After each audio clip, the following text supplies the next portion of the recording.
तव कथामृतं तप्तजीवनं कविभिरीडितं कल्मषापहं श्रवणमङ्गलं श्रीमदाततं भुवि गृह्णन्ति ये भूरिदा जनाः। Om Shanti, Shanti, Shanti. O Lord, your gospel is like nectar and bliss showered upon the pain-stricken lives of suffering humanity. It brings spiritual beauty and joy to one who listens to this gospel.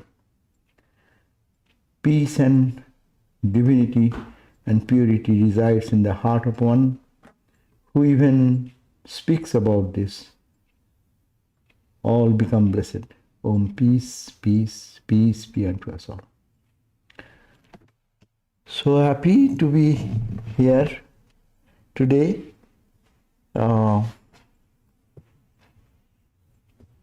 For this gospel reading. We are not seeing one another because of the situation we already know. But we meet online. That is also very true. So this gospel is really a book which helps one to cross the ocean of birth and death. This writer of this gospel, he came to Sri Ramakrishna in a very critical moment of his life. It gives the immortal life, from mortality to immortality. He was going to commit suicide, that was his mental condition. And in that context, he met Sri Ramakrishna. And when he met, he got a new life. From death to immortality, he found there is a way to cross this life of suffering and pain and to make it perfectly a state of immortal bliss and peace and joy. So it has given solace to thousands of people all over the globe.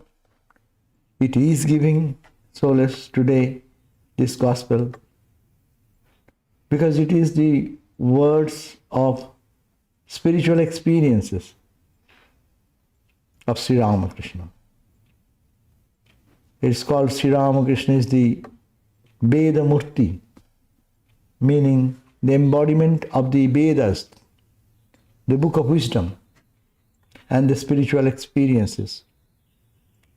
And Sri Ramakrishna have been defined by Swami Vivekananda that he is not a man of flesh and bone only, but the embodiment of all spiritual experiences compact.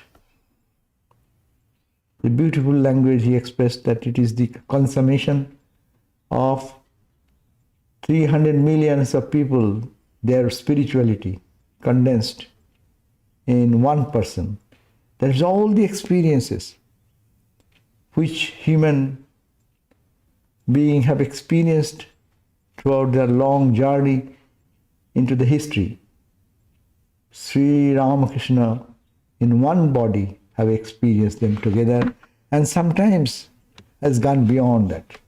So this book is such a powerful book.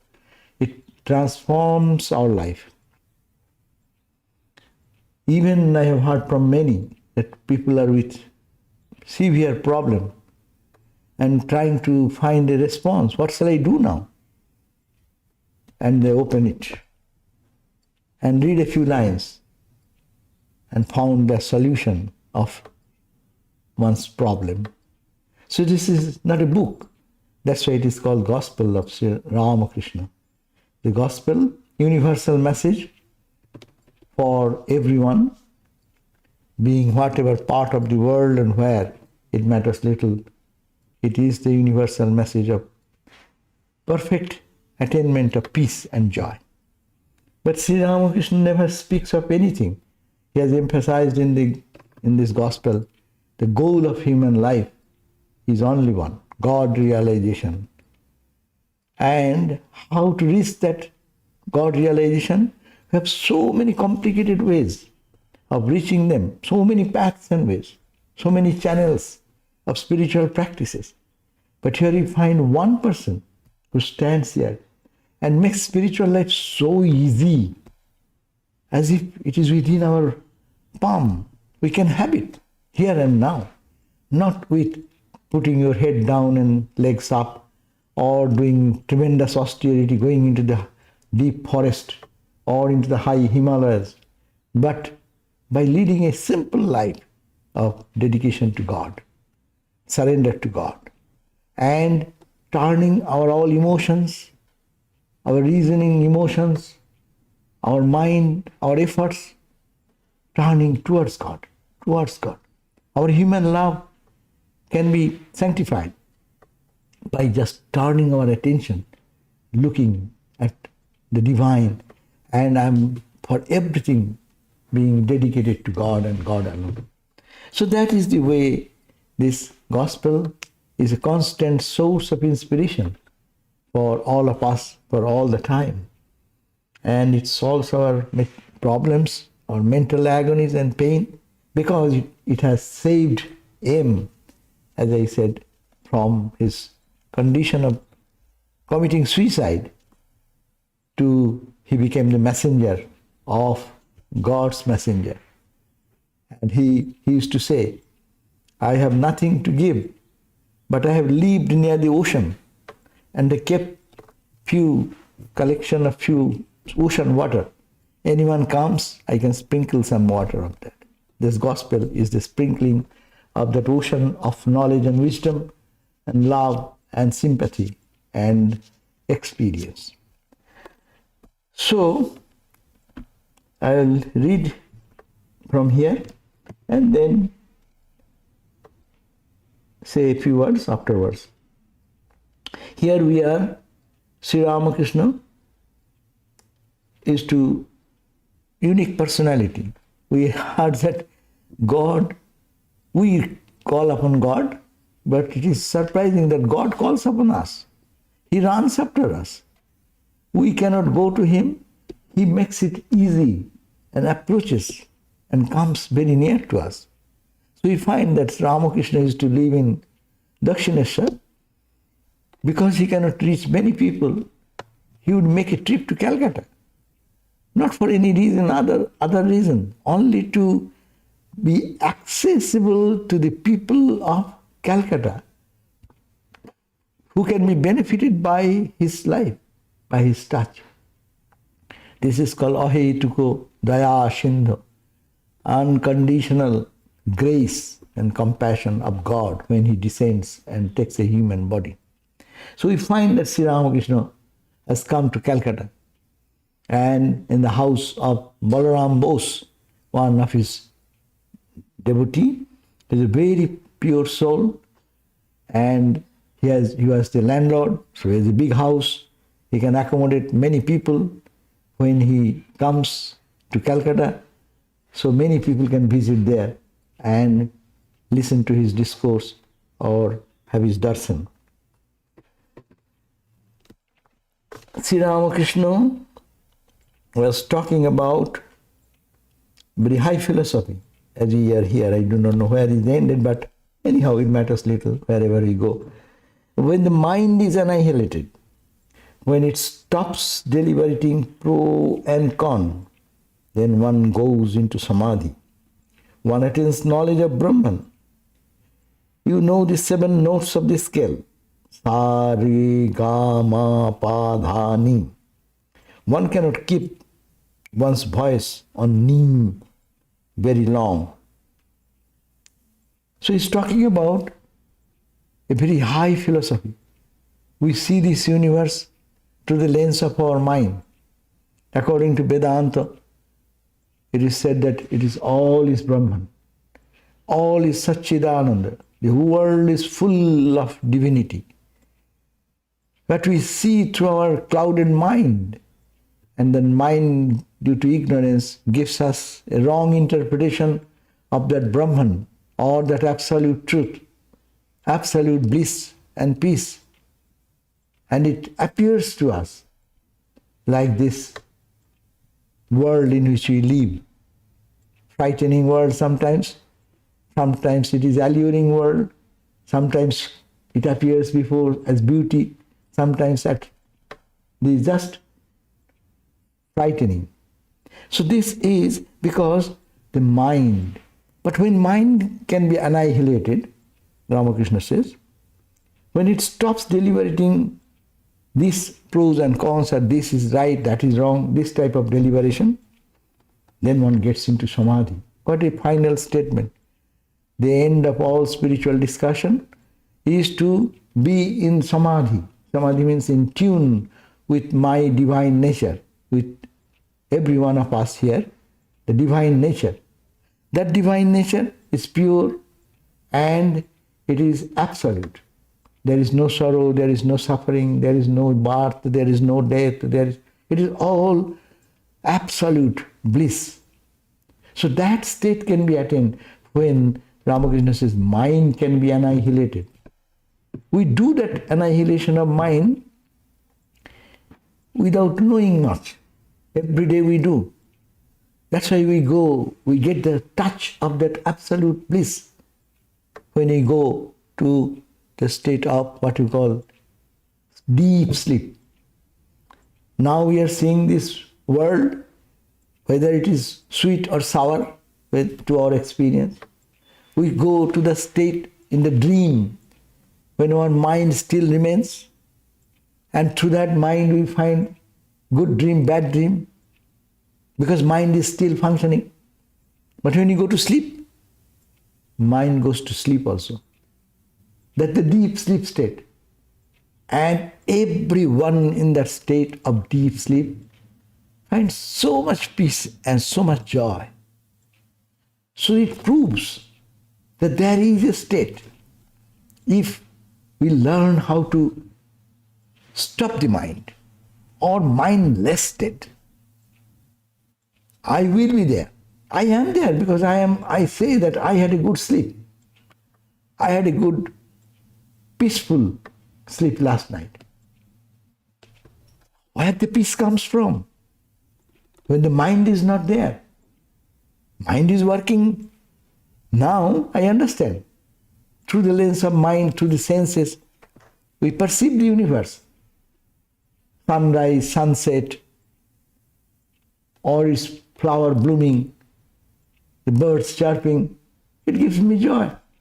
And what happens when something I don't like that happens? Then we are unhappy with that. Because mind is there. Now in the dream it is happening the same way, though mind is creating the whole dream, but still mind allows us to experience pleasure, pain, suffering, joy, opposites, all the opposites.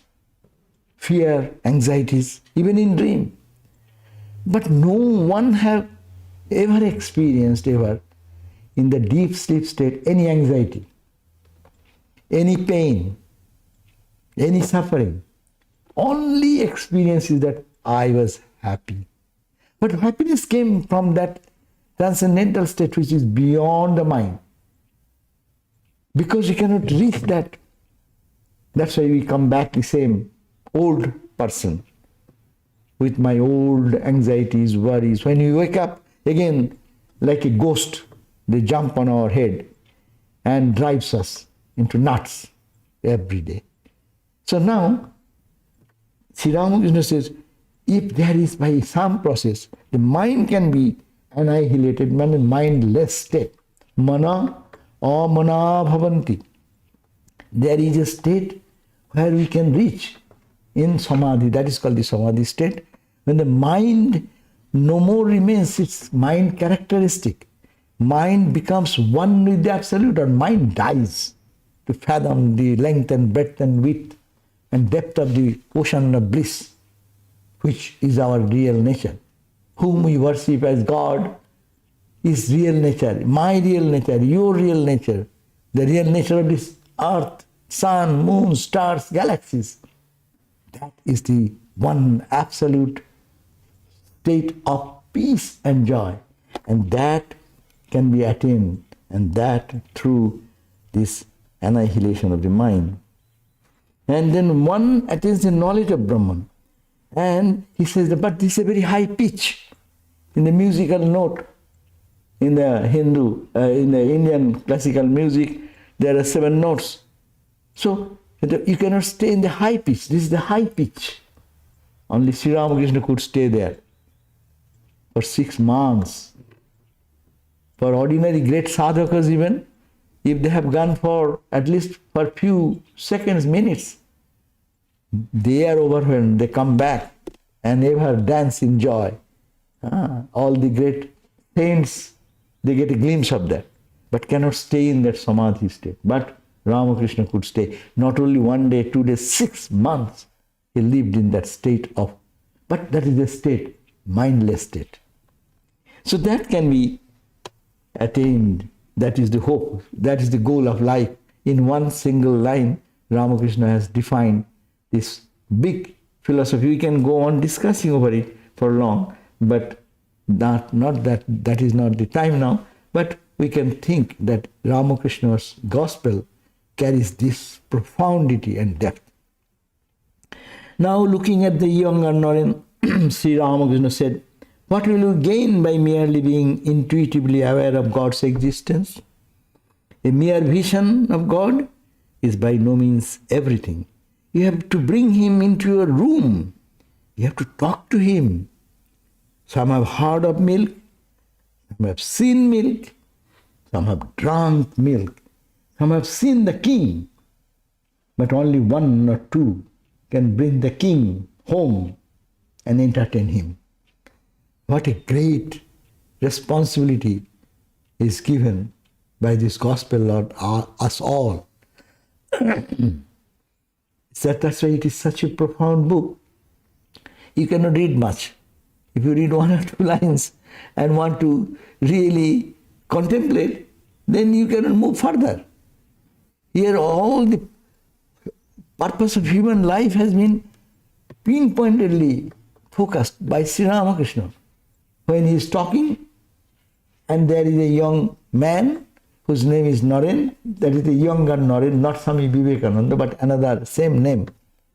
So this young Naren, he was looking at Ramakrishna is looking at the youngster, and he says, what will you gain by merely being intuitively aware of God's existence? We always, intuitive experience means we analyze, just to analyze what I see. What is this? What is the consciousness behind all our so-called awareness of the world? Our seeing, our hearing, our eating, our experiencing, happiness, misery. What is the consciousness behind? So when we get that, that is the relative consciousness. But we can imagine there must be some consciousness behind the movement of the body. Whose consciousness? Whose consciousness is guiding my mind? Whose consciousness is making my hand rise, my mouth speak? That's the Upanishadic statement. Kene shitang preshitang patati manaha kena prana prathama praiti yuktaha kene shitang vachamimang vadanti chakshusrotra kaudevo junakti. Beautiful verse, he says, Kena, who guides me? Kena ishitam, desired by whom my eyes fall on the objects of the senses and I see object. Who is the goading force behind my eyes? Kena ishitam preshitam, guided by, prompted by whom my eyes fall on the objects. Kene shitang bachamimang badanti. I'm talking. This bacha, this speech. Who is behind me? What mechanism is working? Mechanism is the machine. Machine can talk. We have modern day, we know of mechanism. So many mechanisms. Which wonderful things can be done. But what is the force behind this mechanism? How the mechanism is functioning? All our mechanism stops when the electricity goes away. All our computer, all our going to YouTube and this and that, everything goes away. What is that electricity behind us? That is the point. It is merely, that's it. There is, we can go back and analyze. There is some consciousness. So Sri Ramakrishna is not satisfied with that. That is the function of the intuitive knowledge. We can intuit that there is something which is unchanging. We can intuit something. There is that blissful absolute state. We can intuit, we can understand. It makes sense. There must be some consciousness behind my physical activity. There will be some mind. Mind is operating on what? There should be some power behind that. And we can go back and back and back. That is the Vedantic process of analysis. So we can go there, but we can then understand, oh, there is some huge energy or power, whom we call, Vedanta calls Atman, Brahman, consciousness. Or in dualistic language, you can say, we call God. This whole universe is running by a cosmic plan. Who is that master planner? We call him God. And that God is where? That God is in the heaven? Maybe to some. But people are not satisfied with the God in the heaven. They want to bring God into our life here. And that God is seated in the heart of all. And devotees say, intuitively we can know this. If we know, don't be satisfied. That's why here Sri Ramakrishna is warning all of us. Don't get satisfied.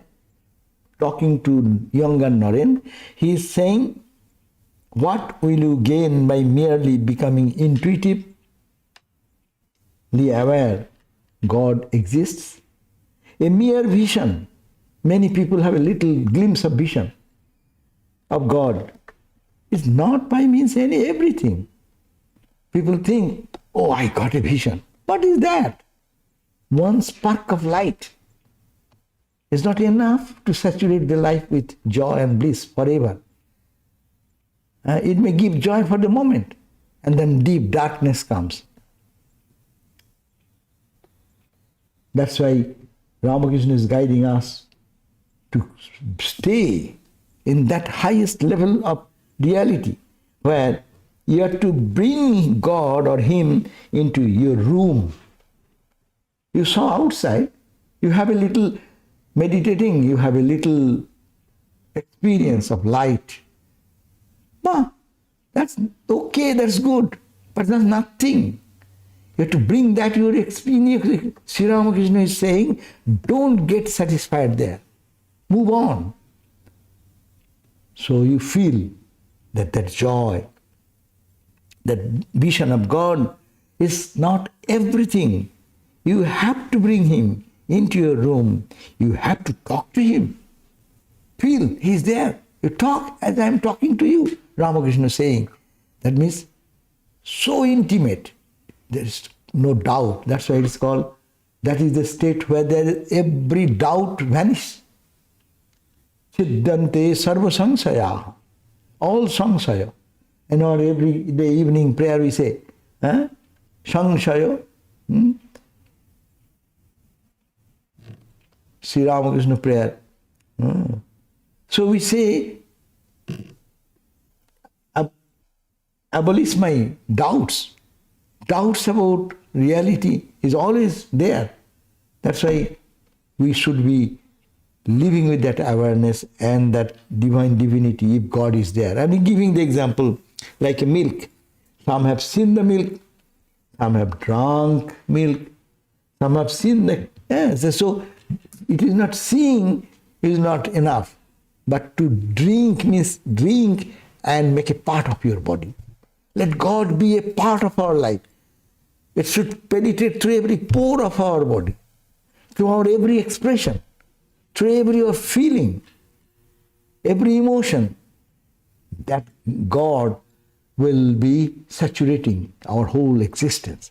Sri Ramakrishna is guiding that young man, who is a young boy, maybe 17 or 18 years boy, is telling, don't get satisfied with your little vision and experience and one spark of light you have seen.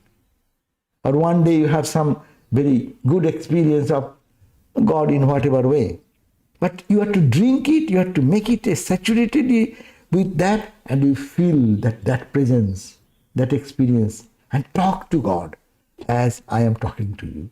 That means Ramakrishna, that is the goal, and he did it in his life to demonstrate us. When Naren, other Naren, Swami Vivekananda, as a young boy, put this question, have you seen God? Yes, I have seen God more tangibly than I see you. That type of directness of experience. It is called, that's why this technical term is called aparaksha anubhuti. Anubhuti is the experience. What type of experience? Aparaksha. Paraksha means through some media. I am seeing you through my eyes. Behind the eyes, my mind is playing a big role. I am disturbed minded, or I am peaceful minded, or I have some anxieties or worries. It will color what I am seeing. A beautiful flower, with your good mind, you can see the glory of God, and we can enjoy that. But a disturbed mind, if someone brings the same beautiful flower, it will not be so pleasing to us. See, there is a factor. So it is a direct. These are indirect knowledge, because I have to depend on my eyes. If my eyes tomorrow gets blinded, I get blinded, I will not see. Seeing is not possible. But God vision is not like that. Whether eyes are blind, or with eyes we can hear, we don't hear. Our tongue can speak, or we cannot speak.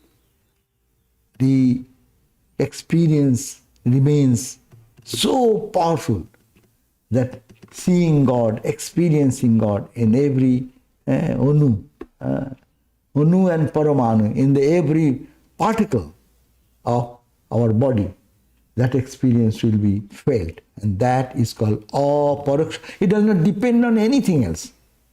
Independent of all instruments, all machinery, or all technical things, that experience will remain forever. So Sri Ramakrishna is guiding, and he says that some have seen the king, but only one or two can bring the king home and entertain him. That means you bring the King of Kings, the Lord, we have to bring in our heart, and to be saturated in that and feel the presence independent of any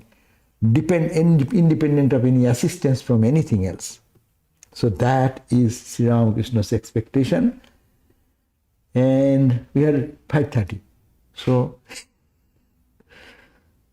So but I can read little, because this is a reading time. I have read little, very little. Let me read a few lines more. M went to the Ganges to take his bath. It was 10 o'clock. Ramakrishna was still talking with the devotees. After finishing his bath, M returned to Balaram's house. He saluted the master and sat down near him. Sri Ramakrishna was filled with intense spiritual fervor. Words of wisdom flowed from him. Now and then he narrated his profound mystical experiences to the devotees. So you get a beautiful picture that this Ramakrishna, who is an embodiment of all experiences, as if he started walking. And he's walking, you can imagine, those who have gone to Balaram Bose's house, it's in Calcutta, Bag Bazaar. And then you can think that road leads to the Ganga, Holy Ganga, not far away. He walked, they have done, Brahma is walking to take a dip into the pure Ganga. He who purifies, he is going to be purified. This is all beautiful scene to imagine. And then he came back. But we also go to take shower. We also go to take bath. But there is a difference between that Ramakrishna's going and coming. But Ramakrishna is what? Just we read that it was intense spirit. Ramakrishna was filled with intense spiritual fervor. It's all the moment spiritual fervor. And we are searching for spiritual what do you call the grace to come into our life, we don't get a glimpse of it. But here is Ramakrishna going to take a dip in the Ganga, coming back. He is in deep spiritual mood. Words of wisdom now coming out from him. Now and then he is narrating what he is saying. He is talking about his own experiences. Master, quote, I went to Benares with Mathur Babu. Our boat was passing the Manikarnika Ghat on the Ganges, and suddenly I had a vision of Lord Shiva. I stood near the edge of the boat and went into samadhi. The boatman, fearing that I might fall into the water, cried to Hriday, catch hold of him, catch hold of him. I saw Shiva standing on that ghat, embodying in himself all the seriousness of the world. At first I saw him standing at a distance. Then I saw him approaching me, and at last he merged in me. This one such description is enough for us to meditate long, that you see Ramakrishna in a boat on the Ganges and in Benares, and he was looking at the cremation ground of Manikarnika, where still now it is going on, that same Manikarnika bathing ghat, and so many bodies are cremated there. And there what he saw? He suddenly, in the boat, he saw Lord Shiva, and he forgot that he was in the boat. That boat is in the river. So he was going to move towards that, and he was going to fall into the river water, Ganga water. And then Hriday then ran under the guidance of the boatman and then hold him. And then what he said, and what his experience, he said, this is called spirituality. Spirituality is so spontaneous, to see God directly as we see. So his own description. Then Master, it is, I had a vision of Shiva, and I stood near the edge of the boat and went into samadhi. The boatman, fearing that I might fall into the water, cried to Hriday, catch hold of him, catch hold of him. I saw Shiva standing on the ghat, embodying in himself all the seriousness of the world, all the burden, to remove all the burden, all the pains and agonies. Shiva is like that. He wants to redeem the suffering of all. So he is with compassion, he is standing. And ultimately what happened? At first I saw him standing at a distance when the ghat itself, or the bathing steps. And then I saw Shiva approaching. See, no more it is a mythical story. Even today, if anyone talks about spirituality, they will put this question, oh Shiva, oh Kali, oh Durga. These are mythical stories. Indian mythology has so many. It's myth. It is a myth. Ramakrishna, it is not a myth. It is a reality. And that is so strikingly strong, that see Shiva appearing there, full of compassion, and then gradually he is approaching towards him. And ultimately what happened? That Shiva merged in Sri Ramakrishna. Seeing, then drinking and assimilating. Ramakrishna's own example. Seeing milk, drinking milk, and drinking not only that, digesting the milk. It becomes one with Ramakrishna. That is called spirituality. So, if we really dive deep into this text, we'll find so much is there to think and meditate upon. So, we end here today. Om Sthapakaya cha dharmasya sarvadharma sarupine avatara varishtaya Ramakrishnaya te namaha. Om Shanti, Shanti, Shanti. Peace, peace, peace.